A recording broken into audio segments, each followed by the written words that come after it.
महिलांनो, वटपौर्णिमेची पूजा करताना ही गोष्ट लक्षात ठेवा. पतीच्या दीर्घ आयुष्यासाठी. आपल्या पतीच्या दीर्घ आयुष्यासाठी आणि अखंड सौभाग्यासाठी स्त्रिया वटसावित्रीचे व्रत करतात. हिंदू धर्मात वटपौर्णिमेला अधिक महत्त्व आहे. यंदा ही वटपौर्णिमा 29 जूनला साजरी केली जाणार आहे. विवाहित महिला या दिवशी नवऱ्यासाठी उपवास करून वडाच्या झाडाभोवती कच्चा धागा बांधून प्रदक्षिणा घालतात. हा सण उत्तर प्रदेश, महाराष्ट्र, गुजरात अशा काही राज्यांमध्ये मोठ्या उत्साहात साजरा केला जातो.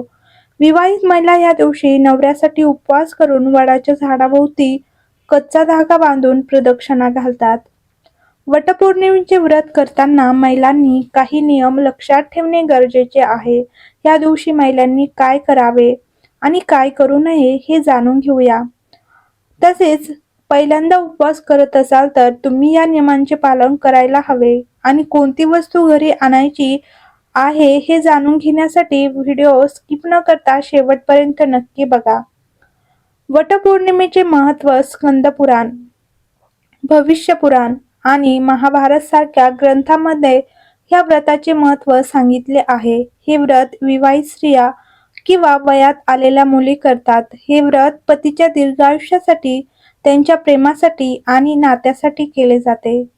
वटपौर्णिमेला काय करावे? वटपौर्णिमेचा उपवास करणाऱ्या स्त्रियांनी सकाळी लवकर उठून स्नान करून सूर्याला अर्घ्य द्यावे. वटवृक्षाची पूजा करून प्रदक्षिणा करावी, पण प्रदक्षिणा करताना पाय दुसऱ्या कोणाला लागणार नाही याची काळजी नक्की घ्यावी. वटवृक्षाखाली नैवेद्य, प्रसाद आणि फळे अर्पण करावीत. तसेच तुपाचा दिवा उजव्या बाजूला आणि तेलाचा दिवा लावत असाल तर तो वडाच्या झाडाच्या डाव्या बाजूला ठेवा. महिलांना वडाच्या झाडाभोवती कच्चा धागा बांधून 7 वेळा प्रदक्षिणा घालावी. तसेच मोठ्यांचा आशीर्वाद घेऊन गरजू लोकांना अन्न किंवा वस्त्र दान करावे. तसेच या दिवशी मनोभावे व्रत वैकल्य करून पतीच्या दीर्घ आयुष्यासाठी प्रार्थना करावीत. तसेच वटपौर्णिमेच्या दिवशी काय करू नये? जर तुम्ही वटपौर्णिमेचा उपवास करत असाल तर आंघोळीनंतर काळे किंवा पांढरे कपडे घालू नका. तसेच हे व्रत करताना मनात नकारात्मक भावना येऊ देऊ नका. तसेच कोणाशी या दिवशी भांडण करू नये. तसेच या दिवशी तामसिक पदार्थांचे चुकूनही सेवन करू नका. तर वडाच्या फांदीची पूजा करण्याऐवजी वडाच्या झाडाची पूजा करावी. वटपौर्णिमेच्या दिवशी सौभाग्यवती स्त्रिया वडाची पूजा करतात आणि आपल्या नवऱ्यासाठी दीर्घ आयुष्यासाठी उपवास ठेवतात. पूर्व परंपरागत ही पूजा करण्यात येते. आता अनेक जणी ही पूजा अथवा उपवास करत नाहीत, पण इतर कोणत्याही गोष्टीपेक्षा वडाची पूजा करणं याला आरोग्यदायी काय महत्त्व आहे तुम्हाला माहीत आहे का? वडाच्या सर्व गोष्टींचा उपयोग औषध म्हणून करण्यात येतो. वडाच्या सालीचा काढा मधुमेहासाठी गुणकारी ठरतो. मधुमेह असेल तर नियमित हा काढा करून प्या. लचक भरली असेल किंवा सांधे दुखत असतील तर वडाच्या पारंब्या फार उपयोगी असतात. तसेच ह्या वृक्षाचे असे बरेचसे गुणकारी फायदे आहेत.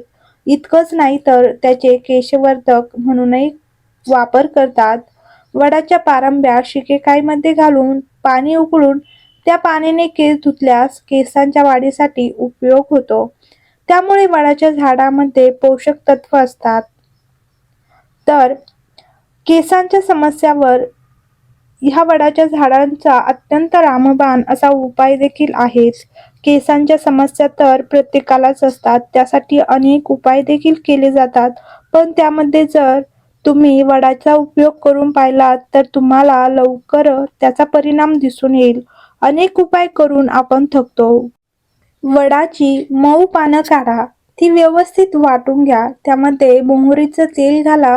हे तुम्ही तेलात व्यवस्थित उकळून घ्या. नंतर थंड करून केसांना लावा. केसांच्या सर्व प्रकारच्या समस्या सोडवण्यासाठी याचा उपयोग होतो. शिवाय तुम्ही वडाची मूळ आणि तीळ समान मात्रेत घ्यावी. दोन्ही नीट वाटून घ्यावी आणि केसांना लावावी. साधारण अर्धा तास तसंच ठेवा आणि मग त्यावर नारळ किंवा भृंगराज तेल लावून मसाज करा. तुमच्या केसांच्या वाढीसाठी हा एक उत्कृष्ट उपाय आहे. सध्या मधुमेहाची समस्याबद्दल खूप जास्त ऐकून असाल. त्यासाठी तुम्ही वडाच्या झाडाच्या सालीचं पावडर करावी. कारण 20 ग्रॅम पावडर अर्धा लिटर पाण्यामध्ये मिसळा आणि उकळा. हे मिश्रण सकाळ आणि संध्याकाळ तुम्ही घ्यावे किंवा नवऱ्याला द्यावे. साधारणपणे 1 महिना तुम्ही सतत करावे.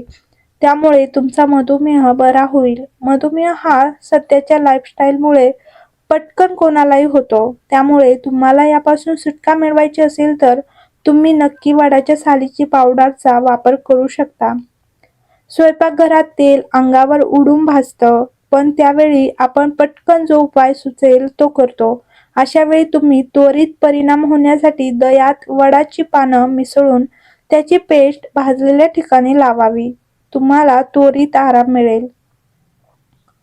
अचानक त्वचेला खाज येणे ह्यासारख्या समस्या अनेकांना जाणवते. यासाठी वडाची पाने घ्यावीत. ही पाने पाण्यात रात्रभर ठेवावी. त्यानंतर सकाळी ते पाणी 1 लिटर होईपर्यंत उकळावे. त्यानंतर अर्धा लिटर मोहरीचं तेल मिसळा.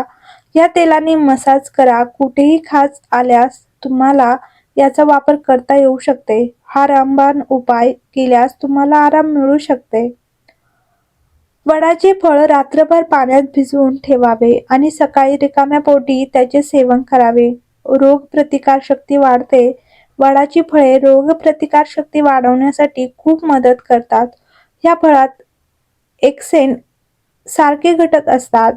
हे रोगप्रतिकारक शक्ती मजबूत करण्यास मदत करतात, ज्यामुळे आजारी पडण्याचा धोका अनेक पटीने कमी होतो. हृदयाचे आरोग्य चांगले राहते. या फळामध्ये भरपूर पोटॅशियम आढळते, जो सोडियमची पातळी कमी करण्यासाठी प्रभावी आहे. हे शरीरातील रक्तदाब नियंत्रित करण्यास मदत करते. यामुळे हृदयाचे आरोग्य निरोगी राहते आणि हृदयाशी संबंधित आजाराचा धोका कमी होतो.